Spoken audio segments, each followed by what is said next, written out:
যাচ্ছি, অর্থাৎ প্রায় 10 ঘন্টা আমরা গাড়িতে বসে আছি এই অবস্থায়।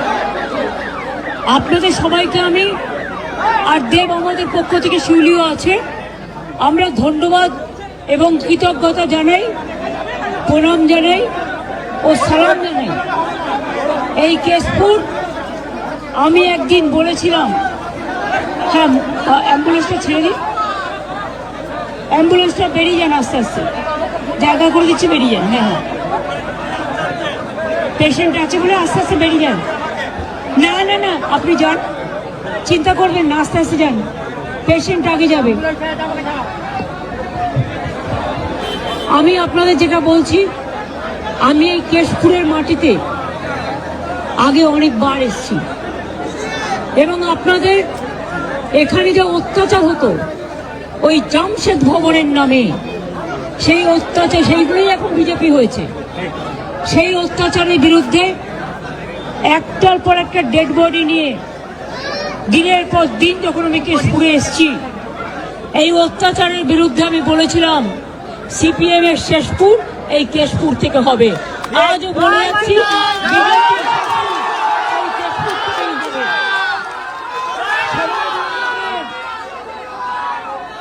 এই ভোটার লিস্টের নামে আস্তে আস্তে ভোটার লিস্টের নামে এনআরসি করার প্ল্যান চলছে। বিজেপিকে আমি বিশ্বাস করি না। যাদের এপিক কার্ড আছে, যাদের আধার কার্ড আছে, যাদের রেশন কার্ড আছে, তারা দয়া করে আবার ভোট তুলবেন। যদি মনে করেন আমার তো ভোটার লিস্টের নাম আছে, এখন নতুন করে প্ল্যান করছে যাতে নামগুলো বাদ দেওয়া যায়।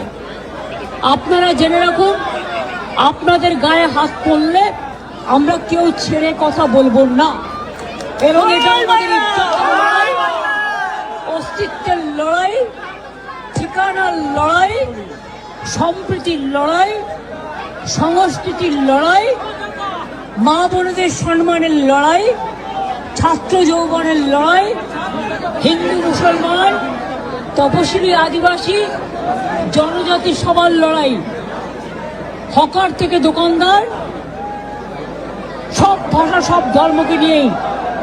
পরিষ্কার বলছি, প্রত্যেকে কিন্তু ভোটার লিস্টের নামটা দয়া করে তুলবেন।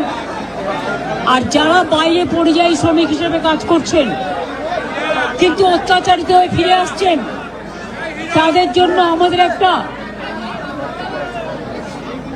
একটা ওয়েব লাইনে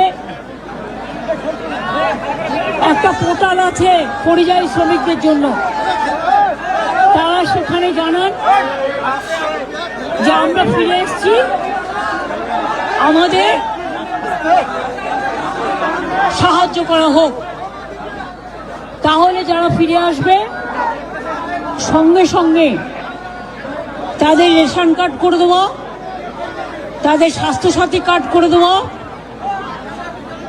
তাদের লক্ষ্মীর ভান্ডার করে দেবো, তাদের মেধাশ্রী করে দেবো, তাদের ঐক্যশ্রী করে দেবো, তাদের শিক্ষাশ্রী করে দেবো। যদি কারো বাড়ি না থাকে কমিউনিটি কিচেন করে দেবো, এবং তারা কর্মশ্রীর কাজে অংশগ্রহণ করবে, যেটা 100 দিনের কাজ বলতো, আমাদের এখানে কর্মশ্রী আছে। আর হাতেও আমরা কিছু সাহায্য দেব, চিন্তা করবেন না, এখানে থাকবেন, ভালো থাকবেন, অনেক কিছু এখানে হচ্ছে। বাংলাকে ভালোবাসুন, বাংলায় থাকুন, কোনো মুম্বাইতে গিয়ে জীবন নষ্ট করার দরকার নেই, গুরগাঁওকে দিয়ে বিজেপির অত্যাচারিত হতে দরকার নেই। গুজরাটে গিয়ে অত্যাচার, মহারাষ্ট্রে অত্যাচার, আসামে অত্যাচার, উড়িষ্যায় অত্যাচার, মধ্যপ্রদেশে অত্যাচার, রাজস্থানের অত্যাচার। মনে রাখবেন, আমরা মাথা নত করতে শিখিনি।